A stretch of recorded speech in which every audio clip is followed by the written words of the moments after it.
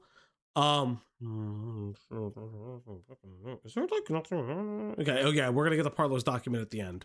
So like we've seen some of these inconsistencies. We'll go over some of them. I think that's really important. I think like obviously Toastify, we watched this video. So shout outs to him. I also appreciate being able to talk to him about it. Because I didn't know like this fucking years old drama. What is the pie? What the absolute fuck? Pregnant man emoji. My belly is so full of allegations. Pregnant man emoji.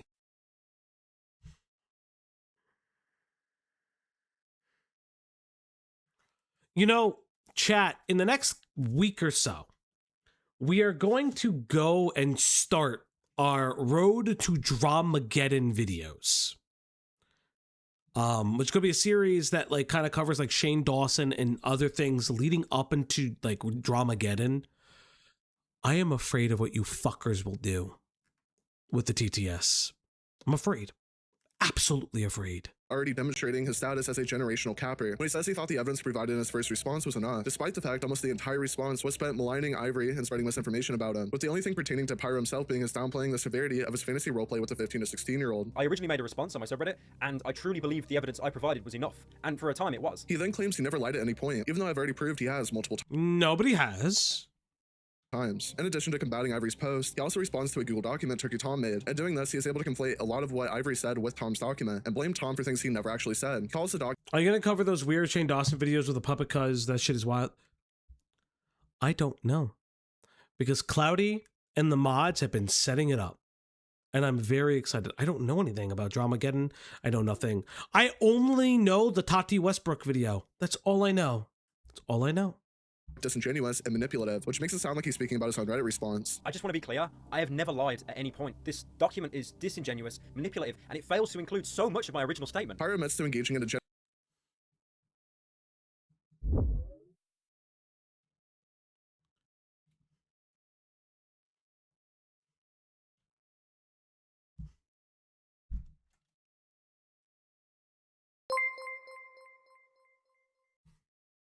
Good, fear keeps a fucking man alive. That's going on Twitter. That's actively going on Twitter right now. I'm making a tweet. I am actively making a tweet right now. I am making a tweet in my other window. That's insane. Majunga Wumba, that's fucking insane.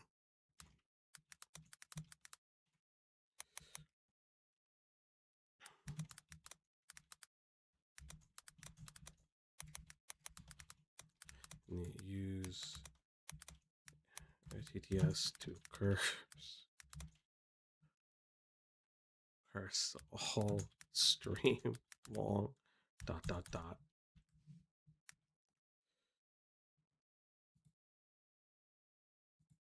There we go. Thank you. Generate for a roleplay with pretty much anyone who would reciprocate. I'm not going to speculate on the potential of him roleplaying with other minors, but it still goes to show Pyro was operating extremely recklessly and irresponsible. Yeah, Pyro sucks. What is this? Oh, I don't even know. Hi, Valjer. I just caught up with Common Writers Zet yesterday. What do you think of the series? I am loving the series. I hope the story sticks the landing. I am excited by where the story is going so far, and I'm incredibly excited seeing like actual like plot threads that are long lasting, that aren't cataclysmic. And it's nice to have a party of people that like kind of understand everything. It's really good. Really fucking good. We host Common Writer Nights in the Discord. We hadn't done it recently only because one of my chatters was not around and I wanted to save it for them. We are just small, angelic face emoji, trying to gaslight us again. Sad face emoji. All of you. I hate all of you. Thank you. And something like the Ivory situation was bound to happen. For those who haven't read the entirety of my original response, let me give a little background. When I was 19 and 20, I liked to take part in this degenerate furry roleplay with pretty much anyone that would reciprocate. Around 2 minutes into the video, we see the infamous claim from Pyro that it was just pure fantasy garbage. There are naturally a few things wrong with this claim. When imagining fantasy roleplay and addressing claims of potential sexual misconduct, One pictures something innocent or silly. However, the roleplay between the two involved explicit sexual acts, fantasizing about body parts, and even discussed nutting to some of the images sent between them. Regardless of whether this was rooted in reality, it was not as innocent as Pyro attempts to frame it as. On top of this, when Pyro had multiple instances of you won't censor nutting, but you'll censor sex. I hate everything. Suspicion that Ivory was underage, Ivory spoke in detail about his IRL sex life. This is yet another point of stripping away Pyro's excuse of pure fantasy. And looking back on it now, the word cringe, that doesn't near do enough justice to how sad this all was. These conversations never led to any exchanged. It was just purely fantasy garbage. But the fantasy is sex fantasies. You're having... Okay. Falgy time to have a conversation. I have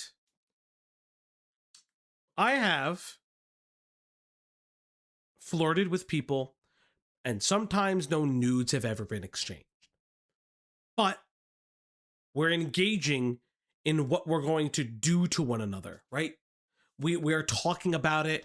We're engaging in that conversation, talking about the type of sex we would have, things like that, what we find attractive about each other.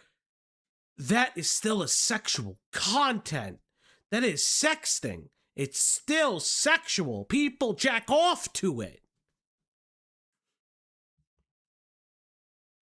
It's Fauci PSA time. Yeah, sure. Yeah. PSA wipe, yeah.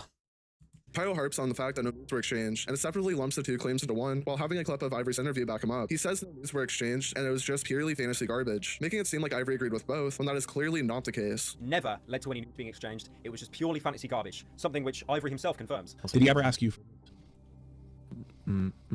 No. Pyro maintains he did not lie within his Reddit post, and he had absolutely no idea that Ivory was 15 when their exchanges started. As we've discussed multiple times up to this point, there's a reasonable suspicion on several accounts to indicate Ivory was underage. And while Pyro was able to claim this, given his other lies... Yes, and then Pyro can also identify that somebody is 16. And at a certain point in time, I don't care, like, because Pyro always flirts and skirts with these ideas of, well, it's legal by the barest margin. And that was also my issue. It's the same thing he did with the French girl. It certainly puts this point into skepticism. He also makes the point that Ivory never disclosed his age, which is true, but naturally, the impetus to check the age of who he is engaging in sexual roleplay with is on the adult, not the child. Yes, it is. It is completely on the adult. It was entirely my responsibility to verify his age before having these conversations. There you go. You said it. Over. Case closed. You're a fucking sex pest. Well, sex weirdo, not really sex pest. Check DMs. Why blue?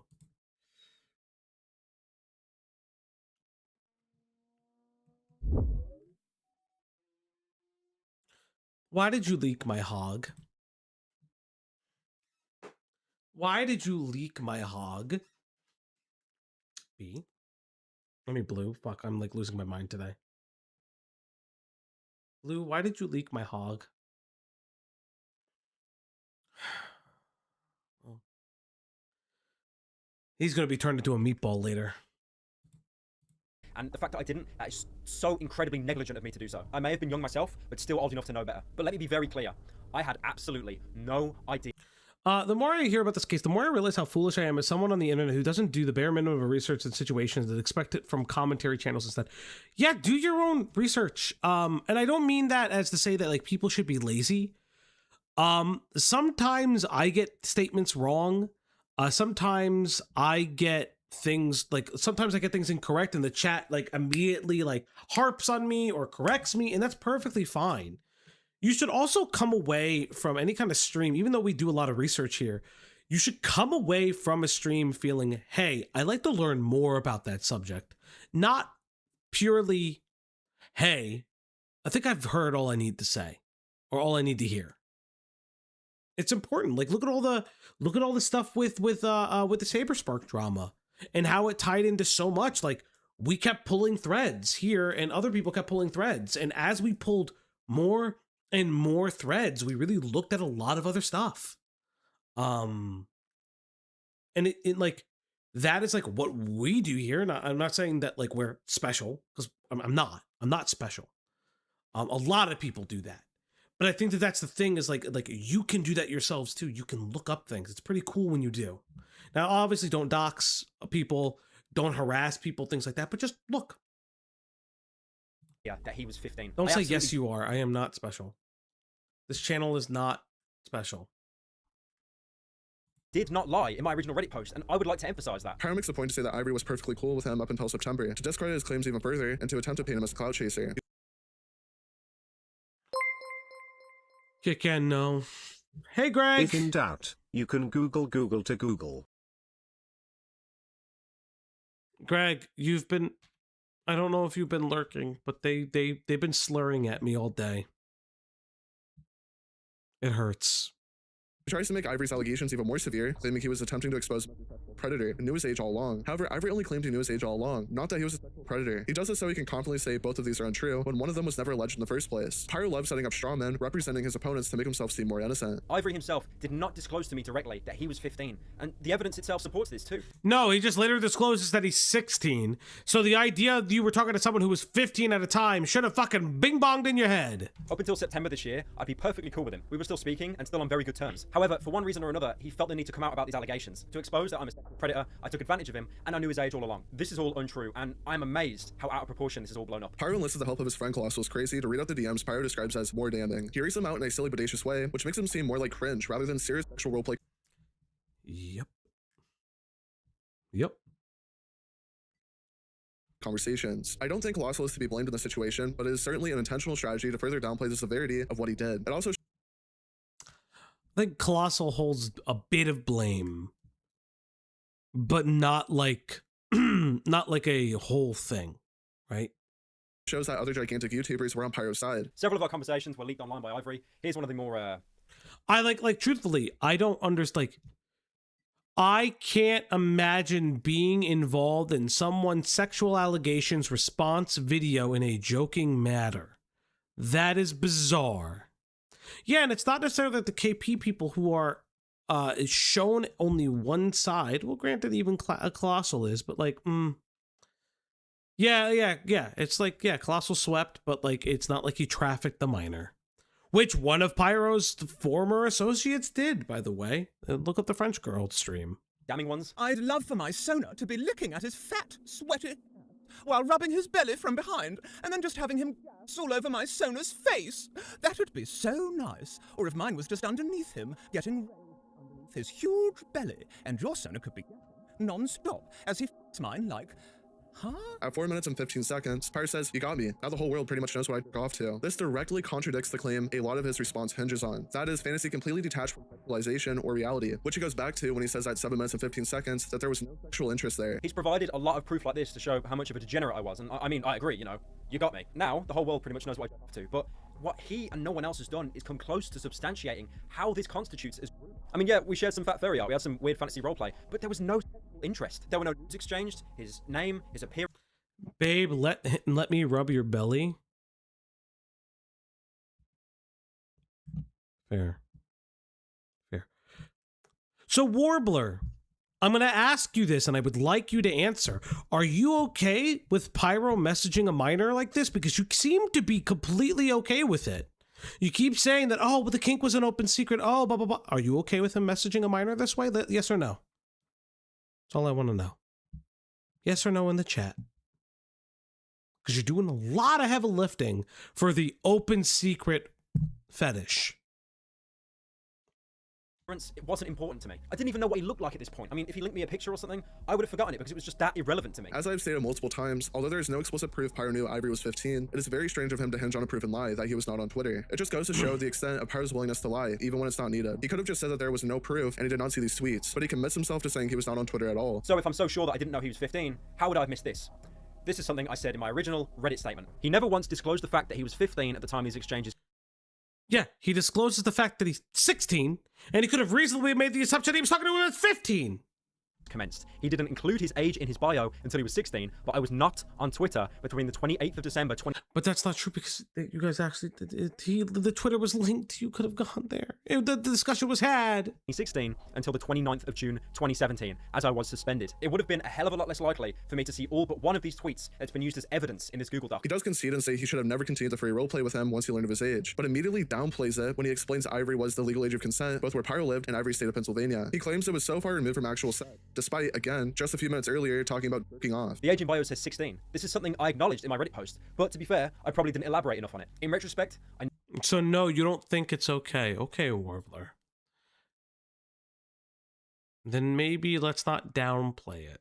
Okay, bud? Because I'm not gonna lie, it makes you look like you're sweeping for it. Never should have continued the furry stuff with him once I learned of his age, even though at the time I didn't see it as a problem. Legally, age of consent is 16 in both my country and his state. I didn't consider the age gap significant enough. Federally, that doesn't matter. Because what we were talking about and doing was so far removed. Also, if you immediately know the age of consent in a fucking another country, that's incredibly bizarre. I need to say that right now. From actual sex. It literally was just fantasy furry garbage because I didn't consider Ivory sexual in any way in person. As we've already discussed, he lies about his closeness with Ida in order to legitimize his claims he could not have learned of Ivory's age, saying they weren't close. Although it is still plausible. Yeah, and then why would Ida know about the age if they're this close? Like, Ida would not have openly discussed Ivory's age with him. I proved multiple times that they were decently close while all of this was going on. So they're trying to make it seem impossible I wouldn't have known his age or had to do some kind of like insane mental gymnastics to never find out. But if you look at the DMs Ivory provided himself for this document, you can see that he's confiding with Ida about age being a problem. Keep in mind as well, I was not in a relationship with Ida until about mid-2019. This document claims it as soon to be, but like, it's a whole 2 years before we actually start dating, and 2 whole years before this conversation took place. I mean, we both talked before, but we weren't close. She had no reason to confide with me with someone else's private information. He further clarifies that the thread trying to prove his innocence bro, was isn't not that fucking insane that your girlfriend, I don't know how long they fucking dated, but like, isn't that fucking insane that your girlfriend didn't let you know that you were talking to a kid? Wouldn't that be, go fuck yourself, die, kill yourself, I'll put the fucking knife in her myself. Like, what the fuck are you saying?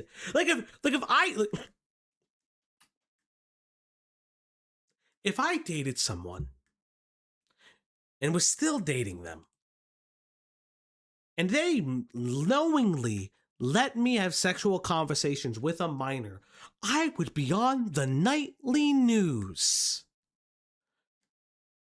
Because that is the most insane thing I have ever heard. It doesn't make any sense.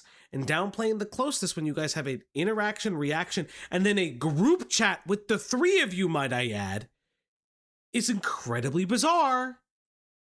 Attracted, but regardless, it is complete bullshit, as he relies on testimony in a call that proves nothing. He further clarifies he never made the claim Ivory lied about his age, but he might as well have, because he signal boosted that. But he did. He signal boosts the narrative and says, well, Ivory never mentioned it until his bio. But Ivory, when you say, well, he didn't mention it, you are just seeding that he is dishonest and lied about it because he withheld it from you. That is the information you are seeding. That is the narrative that you are, because this is what we call like poisoning the well, right?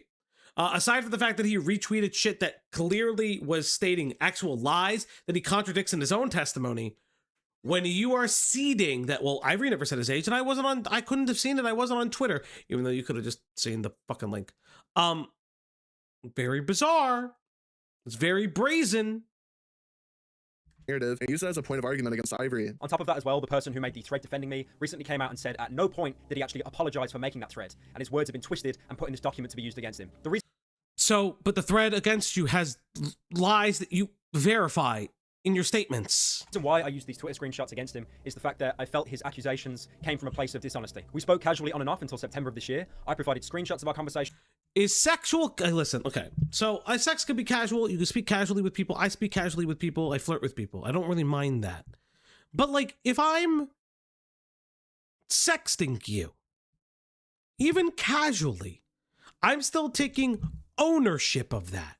And I'm still being respectful and understanding that it is sexting. It's a sexual relationship of any kind. The age of consent needs to be 18 nationwide. I agree with this. This 16 BS is gross and leads to too much shit like this. Yeah, I agree with this. I believe. I completely agree with this. I don't like the 16 shit. I think that it's because you got to remember, federally it is 18. Like, it's just so bizarre. Sex is a tier above casual, just below intimate relationships. Yeah, that's fair. I mean, you could have casual conversations and casually flirt and casually sext. That's perfectly fine. But recognize that that's not just like, that's not a normal casual relationship. That were posted in my Reddit statement, there was no bad blood. And then when other people came out on Twitter saying that they also had dishonest experiences with him, I used that to further my own belief that these accusations were made for the sake of it. Me including the anecdotal evidence led to the belief that Ivory lied about his age. That is never a claim I have made that he has done to me. You did. You did, when you consistently say that he didn't tell you. Only said that I did not know his age at 15. Pyro also makes the argument he deleted the DMs because he didn't want people finding out about his degenerate fetishes, even though he already previously admitted the age gap was a bad thing, throwing his exclusionary reasoning.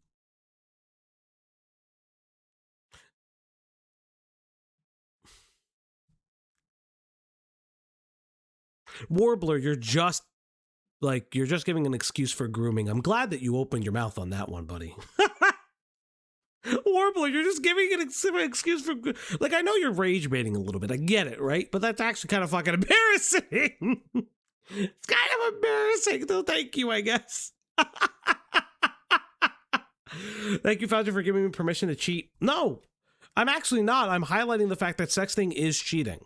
It is just cheating.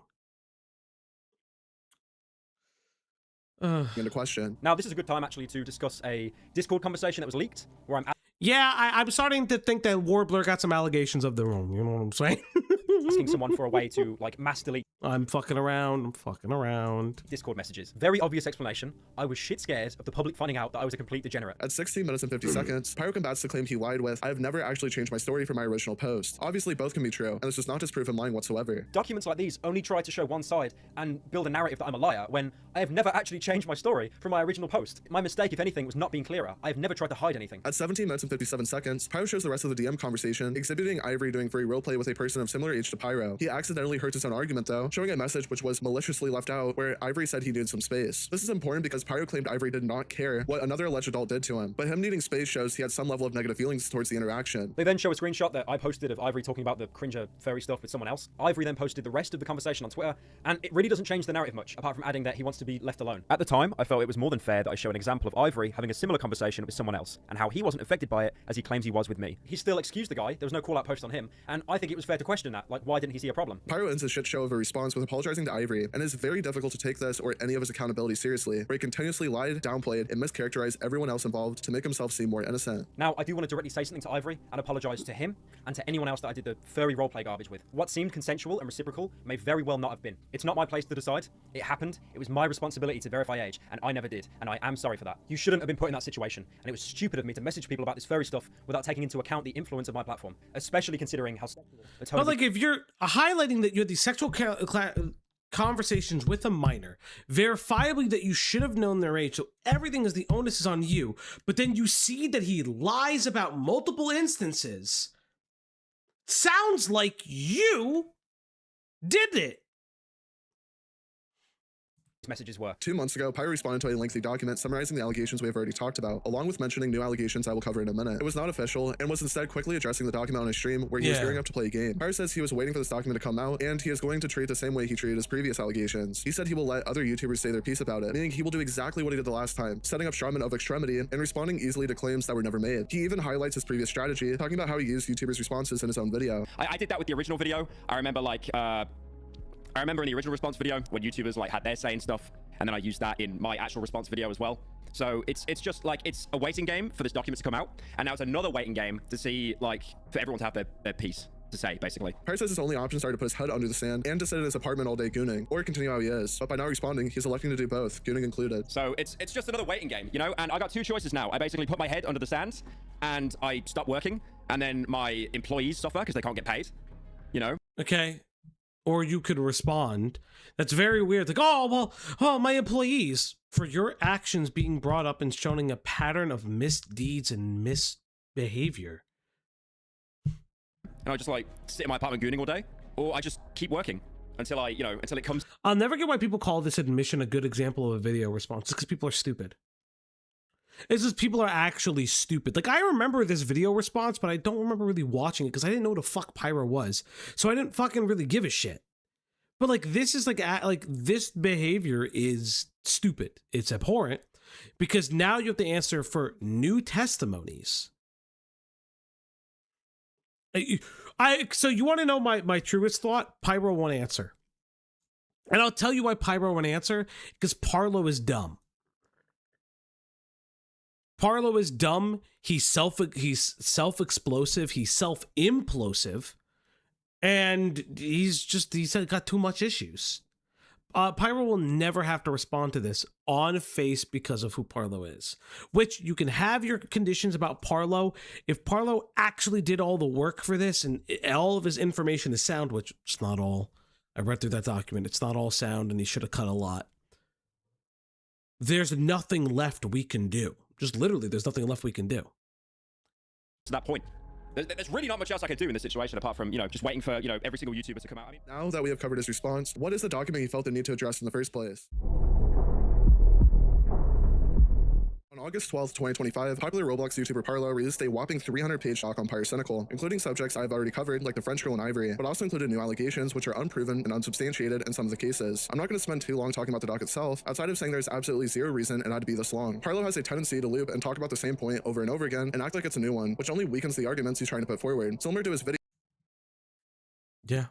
Which was premiered on YouTuber Himpleton's livestream, Parlo could not help repeating himself and extends both his document and his video's runtime. And like stuff in the document as well that you'd have to readdress that. I don't feel like there's one thing in Amos's video that I think or in Pyro's original video that I think Amos could have addressed a little bit as well, was the aside about the party and randomly featuring like a friend of his that would later have allegations, because neither of those things mean anything to it.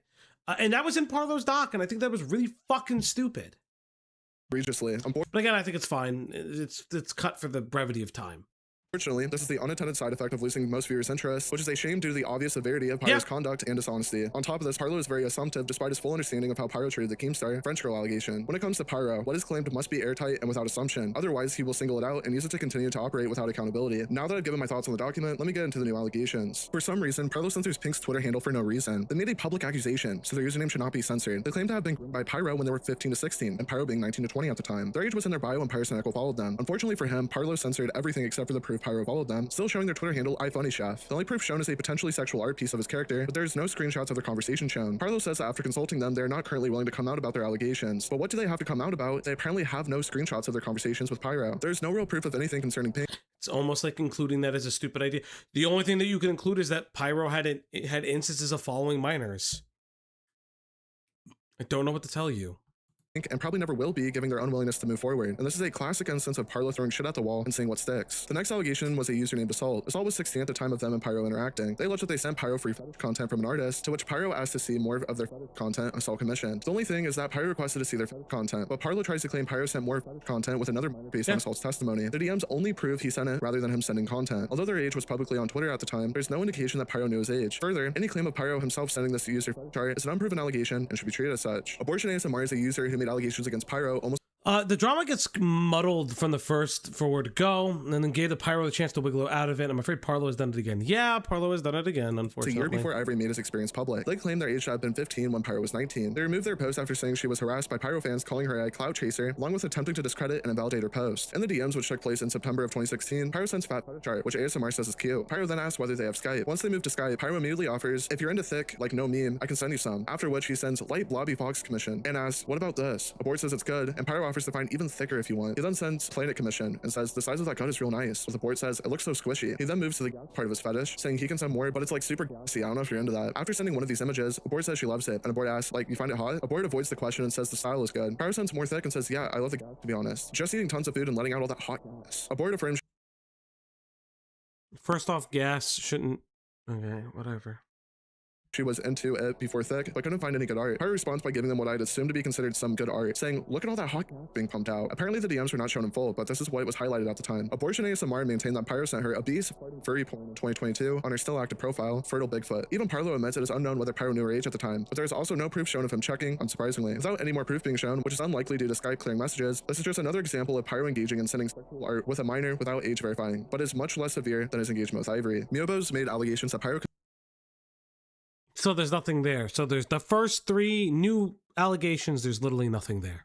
Good to know. Commission him as a minor for NSFW material. Importantly though, Parlo admitted right out the gate that a lot of the evidence was just testimony. At best, Pyro knew of their account because they featured Muse fan art and liked one of their posts. Parlo makes a giant leap in taking the testimony at its word that Pyro commissioned the art in the video. Without anything definitive, there is no reason to take these claims seriously at this point. Turk alleges Pyro sent him furry face-sitting pornography of Foxy and Chica from FNAF when he was 15. This person said their age on Twitter publicly at least once, and after adding Pyro on Twitter frequently, was followed by him. Supposedly, months later, Pyro sent him furry porn saying, hello baby, so allow me to offer you a Foxy ass as a blessing. They responded with K, to which Pyro responded, love you baby. maybe XOXO. If this is all true, it is That's weird. That's fucking weird. Like, there's like, why? Why are you such a gooner? Jesus Christ. reckless and irresponsible at best. It's entirely possible Pyro... Again, like, that's the thing too. It's like Pyro, like, my coming away with Pyro is that he's reckless and irresponsible and incredibly downplayed that as just, well, it's just my fetish, and not the reckless, irresponsible, continued behavior. There are more victims. There's more victims. I know there are. I just know it. I feel it. Like, there's more people behind the scenes that probably will never come out about it. Or people who don't see themselves as victims because they recognize that the conversation about their age was never had. I'm not going to sit here and fucking fight it. Like, it's just a reality. Like, it is just a reality of this situation. Didn't see the few tweets this person had mentioning their age, and it was apparently not in their bio. Even if Pyro knew his age, their age gap was smaller than 3 years. However, if this is true, it's just Pyro would indeed do roleplay with almost anyone, as he attests in his video response. Yes, and that's like... And that's what he attests to, but I feel like people are kind of missing that point. And the French girl stuff is what bothers me, is because like this all stuff is a pattern of behavior that he was grossly negligent and irresponsible with how horny he was. However, it doesn't highlight the fact that in the French girl situation, he is actively discussing about her becoming the age of consent. That is where I have an issue with.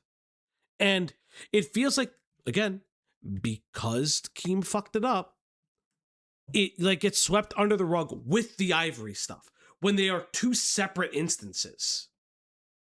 Trippy Fox was 15 when their allegations with Pyro took place and was in the friend group Pyro was in with Solid Shive and Sive. He put together Pyro's 800k sub special. In March of 2024, Pyro had sent him very porn when they were 15 and claimed Pyro knew their age. In the messages, Pyro sent an explicit image to which Trippy said, "This can be us," with Pyro asking which one would he be. Trippy states Pyro should be the one on the left, to which Pyro says, go on Skype now and delete this DM. This is certainly a strange response and does potentially show a pattern of Pyro wanting his more explicit conversations to take place on Skype. The age gap between the two is about 3 years, making it much less severe than the Ivory case. Furthermore, as explained before, there's no proof of Pyro knowing his age, only testimony from Trippy at this point. At the end of Pyro's video response, he shows a piece of artwork he commissioned by Spoopy Scary I've seen this, yeah. Aliens. He was 15 at the time, with Pyro being 19. This began with Pyro noticing an art piece Spoopy made of a Sona cuddling with a body pillow. After this, he followed Spoopy and DM'd them saying, "Not even thick." Pyro complimented their art and asked how old they were, to which they stated that they were 15. She eventually did make it for him. In his response, Pyro downplays the situation, saying the images were... Yes, and I remember this is like, no, they're having this conversation. It's still grossly inappropriate.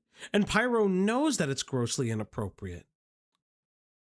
Grossly inappropriate. Not pornographic. Despite the character having a large bulge in the front end, Ken was an artist who was at the time nearly 17, who alleges he was sent fetish content by Pyro. His bio showed he was 16. The art Pyro allegedly sent was merely suggestive and not explicit. If there really is anything else to be said about these, the age gap isn't significant, and the art sent wasn't even explicit. Sokka was 15 at the beginning of his encounter with Pyro, and their age gap being nearly 4 years. His tweet was shown in one of Pyro's videos, $3 BuzzFeed versus 9,999 BuzzFeed, and he has posted multiple instances of alleged Discord conversations he had with Pyrocynical in 2016. The first conversation shown is a group chat where Pyro sends a screenshot of his entire conversation, a furry fetish porn he commissioned, unprompted. He claims Pyro sent him furry inflation porn in DMs, then deleted it. In a group chat with Pyro and his brother Chris, Saku's brother, says their birthday, affirming they were 16 at this time, with Pyro being 19, less than a 3-year age gap. Pyro sent more images of the NSFW after knowing this. And the worst of all of these even includes Cyrus, aka Wi-Fi Skeleton, a freak and notorious liar, testifying that Pyro apparently groomed him and that he knew Ivory's age. Cyrus is infamously unreliable and frequently lied, including...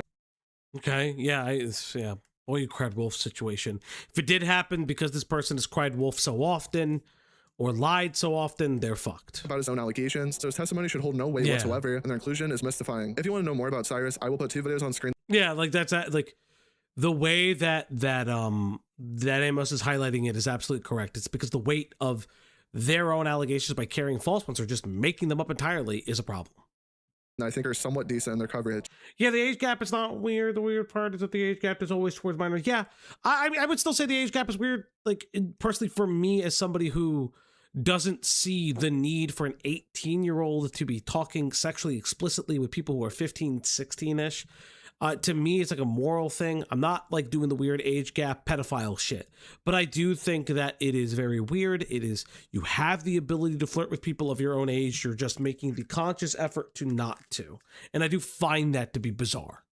To conclude this section, most of these allegations hold some weight, and several have little to no proof. They should be treated as such, and some, unless more proof is shown, should be disregarded entirely. Pyro uses these allegations as hard proof of the various points he is trying to paint a picture of, and this is reckless, and exactly how Pyro got away with it the last time. His jumping to conclusions without evidence and putting forward insufficient proof before platforming allegations and acting like they are credible does not do any favors. It merely makes Pyro seem biased and unreliable. Pyro even had a section going after Pyrocynical's fans, and originally was going to have... And yeah, Pyro's he's a little fucking weird. I'm not gonna lie. Little fucking weird.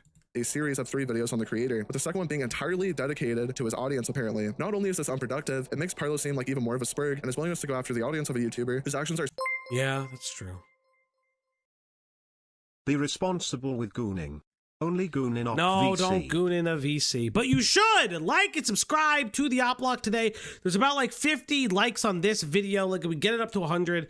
Remember to like and subscribe. Listen, I'm still working on some content. Like I said before, I am looking at KP's original response video in contrast to her old one. Well, not the old response video, the DA Games safety report. So I will hopefully start writing a video soon on that. I'm holding myself that I'm gonna try to get a script out by the end of the week. Like kind of like fucking pop it out and then really just get into it. I've already started writing. I have some ideas for cutaway gags, things like that. That's kind of my big thing. Yes, Slug, you're exactly correct. Spurred by the YouTuber's decisions in the first place. Groupthink and blind offenses are a natural side effect of a YouTuber with a large younger audience, and that's the only point that needs to be made about it. After all I've shown you today, here are my final thoughts on the Pyrocynical files. So much misinformation has been peddled throughout all the circumstances surrounding Pyro. He essentially got away scot-free with reduced accountability. He has managed to lie, mischaracterize, and downplay situations to work for his benefit. Pyro's behavior is crystal clear when it comes to the handling of his allegations, and his credibility should be questioned. I hate I even have to clarify this, but do I think Pyrocynical is a pedophile? No. Do I think he's a groomer? Sure, people can debate— This could be your first full edited video. No, because we had the call out from Cameron, and we have edited videos, but it would be the first written video that we had for the channel. That I've written videos for other people before, but like for Diesel, but like this would be actually would this be my first written video? I guess so. I have to do a lot of research before I do it. Breaking news: DoorDash admits that he was breaking news. DoorDash man admits that he was listening to the upload before. That's fucked up, Wookie. Don't say that. That fucking scared the shit out of me. in circles all day over the label, but it doesn't change the fact that the said autistic debating was what caused Pyro to get away with his egregious actions involving Ivory. Judging him solely off his actions, he has exhibited unjustifiable and reprehensible behavior. Tommy C put it the best all those years ago. It doesn't need to be grooming for this to be bad. Exactly. I agree with this. I agree with this wholeheartedly. It doesn't need to be grooming to be bad. It doesn't need to be grooming to be like insane. Like, this is insane. Regardless of if it was grooming or not, when it comes to Ivory or even the French girl, should be held accountable for what he did and the lies he spread to save his career. This has been the Pyrocynical Files. Peace. Yeah, I mean, like, yeah, pretty good video from Amos. There's some parts I kind of like think that you could have cut, but I think that ultimately, when it comes to Pyrocynical, it's a drama and a story that'll never be truly told. It's just, I think that because of the amount of hands that have touched this story over time, we're not gonna see a resolution. I think unless, if I'm being honest, unless a new victim with verifiable information, and not even just a victim, I don't even want to say it like that. Like, if a new individual comes out with verifiable information that Pyro would have been able to 100% had the ability and wherewithal to check their age and purposely does not, we're kind of like at a standstill. I don't know what this like means for it overall. I know Pyro put out Parlo put out a video on it. I don't give a fuck to watch that. I know Hempleton put out the rough cut of that. Sorry, Hempy, kind of don't give a fuck about it either. Because, like, I don't really care about Parlo's video. Like, what am I going to do? Shit on the guy that's already kind of bad about it? But that's pretty much it for the stream. I know it's probably, like, a little bit of a shorter stream, only 3 hours, but I kind of didn't want to go too long. Voice has been, like, fucking tired recently, and I am getting exhausted over the years. Statements. So we can't reopen this and cancel them now? I'll be honest, no. If I was Pyro, if I was actually purely Pyro, I wouldn't address that at all. I would just let it go. If I was Pyro, because there's no need. There's absolutely no need to address it anymore. If Tom's torpedo video did nothing, well, yeah, I kind of agree to that. yeah, you can go watch Toastify's video on the crew that was in and around Toastify at the time, as well as how the French girl was passed around from person to person and ended up in the hands of a fucking sexual sadist, which is a far more disgusting thing. Star Sprinter with the $4.99. I got my associate's degree finally. Just the celebratory tip. Congratulations on getting your associate's degree. Congratulations. You know what? That's like a side note, chat. This is like a side note that I don't really talk about very often. I am in school, or I guess not restarting school, but like obviously going back.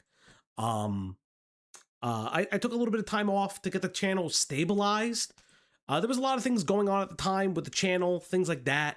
And because the channel was moving so quickly, I took a little bit of time off to kind of remajigger everything.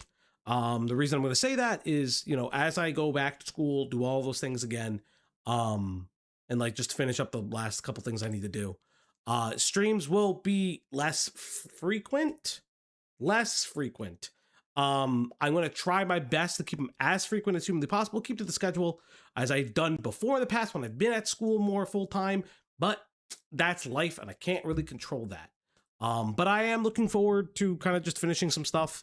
Obviously, like finishing all my degrees and stuff like that. Let me get my Nova Online. You are going to get your Nova Online. So what's going to be happening? I've already talked to Lazy. Lazy was in the chat. So just kind of highlight a couple different things real quick. Dickers, thank you for the raid, buddy. I'm ending stream, but thank you for the raid, bud. I hope you had a good stream. Thank you, guys. Remember, you just got dicked. I'm not going to Madagascar, chat. I am not going to Madagascar. I'm just, it's going to be like one of those things where it's like a little bit less streaming, and kind of just like focus. But I feel like we're at the point where I can pick and choose stories now. Does that mean there'll be less breaking? No, because I have a really good team behind me that consistently and constantly watches the news cycle. I'm very, very proud to have those. But like that's pretty much it. Again, I'm going to try to be streaming as much as I can. I'm not leaving by any means of the imagination because I still leave and do things. But I think that's pretty much it. So just as a highlight, we will be doing the Nova Online stream soon. I do want to get the Femboy stream as well as the Road to Dramageddon streams moving along before we get there. The Andy Ditch 4-hour double feature stream is going to be next month featuring Lazy. That is going to be just how it works. That's a more important thing. And then finally, I get yelled at for this, but I guess we're going to be doing it this way. We will be doing a Christmas art extravaganza. The joke was I do a Thanksgiving one, but I was unanimously told that Thanksgiving is a terrible idea. So we will be doing our Christmas art contest. What does that mean? And I'm letting you guys know ahead of time for the artist. I kind of just want to like highlight that for a second. Our Christmas art contest, always first, second, and third place do have they do have monetary rewards. They are Amazon gift cards. The reason we do that, obviously, just makes it easier. Tyrone! Tyrone 9000 became a member. Damn it, Tyrone 9000 celebrates 1 month of membership. Yo, congrats on the wedding, big dog. Everyone congratulate Falgi on becoming a married man 07. Thank you. I do like Tyrone. I do like Tyrone a lot, actually. Big funny chatter. When I see him around, because I haven't watched I watch Chud from time to time. I haven't actually really watched them in a while. The reward is Fauci in your DMs now. But yeah, no, more importantly, don't fucking Christ, you fuckers. But yeah, so we have a couple different streams coming up. I want to like set that up in a way where it's gonna be self-sufficient. And then moving forward, we're going to still do what we do. We break the content when we can. We kind of cover some things. But yes, in the interim, I guess I have a fucking video to write. I might get some help with it, but I do have a video I have to write. So there's 9,000 of us. Thank you. But Tyrone, you are number one in my heart. There may be 8,099 of you. I'm like having a day. But you are the one I like. Don't forget that. But yes, everybody, that's the end of the stream. Wait, is there anybody to send you? Is there anybody to send you to? You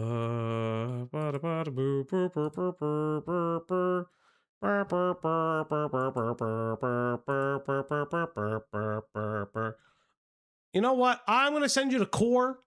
You guys, I'm gonna send you guys over the Core because it's drama stuff. What do you mean congratulations on the pregnancy? The fuck do you guys mean congratulations on the pregnancy? You guys fucking suck. I hate all of you. The fuck? But no, everybody, that's pretty much it. I'm going to send you guys off. Goodbye, everybody. Get your... Oh, remember, this is for you guys. If you guys don't know this, if you came in here, my TTS allows you to curse. You can say fuck. When you send a chat now, you can say cunt if you send a stream elements to a thing. So you can do that. So if you want to tip fuck, you can. If you want to tip cunt, you kind of have to do it through stream elements. But that's okay. Because let's prove to YouTube that this won't get redded. So I guess that's pretty much it. But thank you, everybody. Yeah, you could fucking tip. If you want to fucking tip, you could fucking tip. But that's pretty much it. So thank you guys very much. Don't slur. Do not slur. That's my one fucking rule. Please don't slur. But yes, everybody, that's it. Goodbye, everybody. Love you all very much. I know it was a little bit of a shorter stream, and shorter stream being 3 hours. Can I say the F slur? Yeah, you can. I don't give a shit. Falgi is fucking empreg. Thank you, thank you, thank you. Thank you, thank you, thank you. And that is the end of the stream, guys. Take care, everybody, and goodbye. Beckett gave us the pass. Yeah, well, Beckett is a faggot.